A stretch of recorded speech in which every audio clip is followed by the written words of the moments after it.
अस्सलाम वालेकुम साथ हुसैन दानिश। इस वक्त मैं रीगल ट्रेड सेंटर में मौजूद हूँ और मेरे व्यूवर्स को पता है कि कराची चैम्बर ऑफ कॉमर्स का इलेक्शन 21 सितंबर 2024 को इनकाद हो रहे हैं और इस वक्त जो है मैं रीगल ट्रेड सेंटर में दानिश अहमद साहब के साथ मौजूद हूँ। वो लैपटॉप के कंप्यूटर्स के इंपोर्टर हैं रीगल ट्रेड सेंटर में। इनसे हम गुफ्तगू करेंगे क्योंकि ये कैंडिडेट भी हैं बिजनेसमैन अलायंस के। इनका सीरियल नंबर है 125। तो इनसे हम गुफ्तगू करेंगे कि इन्होंने क्या समझा कि बीएमए का ये हिस्सा बने और उसके साथ साथ जो है बिजनेसमैन अलायंस का जो वजूद जिस तरह हुआ। कराची प्रेस क्लब में इन्होंने प्रेस कॉन्फ्रेंस की, उसके बाद जो है मुख्तलिफ जो है इजलास और मुख्तलिफ जो है इनकी जो है मीटिंग्स वगैरह नज़र पॉइंट कवर करता रहा है और आज यही सिलसिला जारी है। इस वक्त हमारे साथ दानिश अहमद साहब बात करेंगे, तो इनसे जानेंगे हम और इन्हीं की तरफ चलते हैं। जी सर, अस्सलाम वालेकुम। वालेकुम सलाम। सर ये मुझे बताएं सबसे पहले कि बीएमए आपने क्यों ज्वाइन करा, इसकी क्या वजह थी? बिस्मिल्लाहिर्रहमानिर्रहीम। मेरा नाम दानिश अहमद है और मैं भी इस जो KCCI के जो 21 सितंबर के जो इलेक्शन होने वाले हैं उसके अंदर कैंडिडेट हूँ और मेरा सीरियल नंबर 125 है। और बीएमए की क्यों ज्वाइन करने की क्या वजूहत हैं, तो उसका पस मंज़र ये है कि आसिफ़ भाई से हमारी कुछ मुलाकातें हुई और फ़हीम नूरी साहब से मुलाकातें हुई जो सदर अलायंस के जो है वो सदर हैं और आसिफ़ भाई जो है वो हमारे बीएमए के चेयरमैन हैं। तो उनके साथ ये डिस्कस हुआ कि भाई जो अभी इस वक्त जो मौजूदा चैम्बर के अंदर हैं उसमें स्मॉल बिज़नेस और स्मॉल ट्रेडर्स की तरफ जो है ना वो उनके जो मसाइल वगैरह हैं उनके हल के लिए कोई ख़ास नुमाइंदगी मौजूद नहीं है।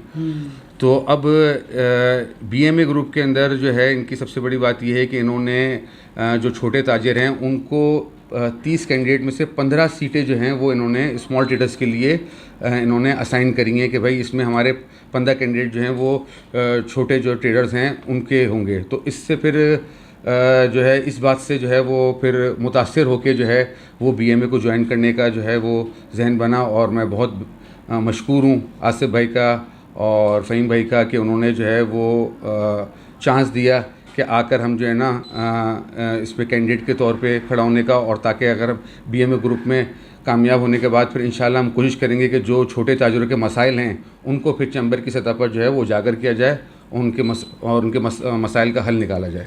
सर बेसिकली तौर पर आप इम्पोर्टर हैं, लाजमी सी बात है कि आपके साथ भी बेल्ट में जो है आपकी मार्केट में जो है दूसरे इम्पोर्टर भी होंगे।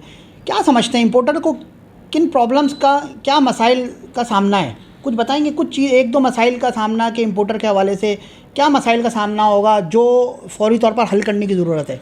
जी बिल्कुल। इस वक्त जो है वो हमको इंपोर्ट के अंदर जो है वो जैसा कि आपको पता है रीगल ट्रेड स्क्वायर जो है वो कंप्यूटर की मार्केट है और यहाँ पर जो है वो यूज़ और न्यू दोनों कंप्यूटर्स के जो है वो इंपोर्टर्स काम कर रहे हैं। हमें बेइंतहा जो है वो इंपोर्ट के अंदर मसाइल का सामने पहले भी रहा है और अभी भी है इस वक्त कि उसकी सबसे एक तो उसमें सबसे जो बड़ी एक जो हमें इंपोर्ट के अंदर मसला दरपेश है कि एक चीज़ अगर हम लैपटॉप या सिस्टम जो हम यूएस से परचेज़ करते हैं, यूके से परचेज़ करते हैं, कनाडा से परचेज़ करते हैं, तो मिसाल के तौर पे अगर वो $50 की उसकी वैल्यू है जो हमने वहाँ से परचेज़ की है, तो गवर्नमेंट ने उसकी अपनी यहाँ पर एक मखसूस वैल्यू रखी हुई है $115 या $120 कि उसकी जो वैल्यू है वो उसके हिसाब से आपको वैल्यूशन होगी और उसी के हिसाब से आपको ड्यूटी पे करना पड़ेगी। अब आप ये बताएं कि उसकी आधी कीमत के अंदर हम जो है वो चीज़ परचेज़ कर रहे हैं और यहाँ पर उसकी डबल कीमत के हिसाब से उसकी जो है ना वो ड्यूटी हमें लग रही है, तो जिसकी वजह से फिर ये जो ड्यूटी का अमाउंट है वो बेइंतहा जो है वो बढ़ जाता है। और आपको पता है कि ये लैपटॉप कंप्यूटर सब IT की फील्ड में इस्तेमाल होते हैं, हर घर की, हर स्कूल कॉलेज हर बिज़नेस सबकी ज़रूरत है और उसी के अंदर अगर आप ड्यूटी का स्ट्रक्चर इतना ज़्यादा कर देंगे तो लोगों के लिए अफोर्ड करना उसके लिए कितना मुश्किल हो जाएगा। वैसे भी आजकल महंगाई का दौर है, तो गवर्नमेंट को चाहिए कि इसकी तरफ जो है वो तवज्जो दे और इसकी जो वैल्यू है, असेसमेंट वैल्यू है, उसको कम करे ताकि ये चीज़ लोगों की और आम लोगों की पहुँच में बहुत ईजी तरीके से आ जाए और उनको जो है ना वो सस्ते दामों के अंदर ये चीज़ें मुहैया हो जाएँ, लैपटॉप और कंप्यूटर्स। सर हमारी दुआ है कि बीएमए जो है वो उसके नाम जीत हो और जो है ना कामयाबी उनके कदम चूमें। अगर कामयाब होते हैं तो आपकी पहला ऐसा कौन सा पॉइंट होगा जो आप देंगे बीएमए को कि ये फौरी तौर पर इम्प्लीमेंट करी जाए और इससे जो है ना आवाम का या आपके लोगों का फ़ायदा हो? देखिए, सबसे पहले तो मैं तमाम लोगों से रिक्वेस्ट करूँगा और गुजारिश करूँगा कि इसके अंदर जो है ना, इसमें बीएमए ग्रुप को जो 21 तारीख को इलेक्शन हो रहे हैं उसमें ज़्यादा से ज़्यादा वोट देके बीएमए ग्रुप को कामयाब करें, क्योंकि ये बिल्कुल समझ लें कि आपकी जो बीएमए ग्रुप है ये आपकी तर्जुमानी का ग्रुप है। ये आपकी तर्जुमानी करेगा। छोटे जो लेवल के जो ट्रेडर्स हैं, ताजिर हैं, बिज़नेस करते हैं, उनका जो है वो प्लेटफॉर्म है ये। तो उनकी आवाज़, उनकी जो प्रॉब्लम्स हैं वो आगे तक जो है वो उनकी जो है वो कॉमर्स के ज़रिए आगे फिर उनकी सुनवाई होगी बीएमए को कामयाब करके। और सबसे पहले हम यही करेंगे जो हमको इस वक्त मुश्किल पेश आ रही है ड्यूटी के मामलात के अंदर। तो ये तमाम पूरी कंप्यूटर की फ़ील्ड से जो है वो मुझे इसके अंदर जो है वो मौका मिला है कि मैं एज अ कैंडिडेट जो है बीएमए के जो है वो इसमें पार्टिसिपेट कर रहा हूँ। तो इंशाल्लाह कामयाबी की सूरत में हम भरपूर तरीके से आवाज़ उठाएंगे और कोशिश करेंगे कि तमाम लोगों की जो ये मसले मसाइल हैं इंपोर्ट के ड्यूटी के हवाले से, उसको जल्द अज जल्द जो है वो हल करा जाए।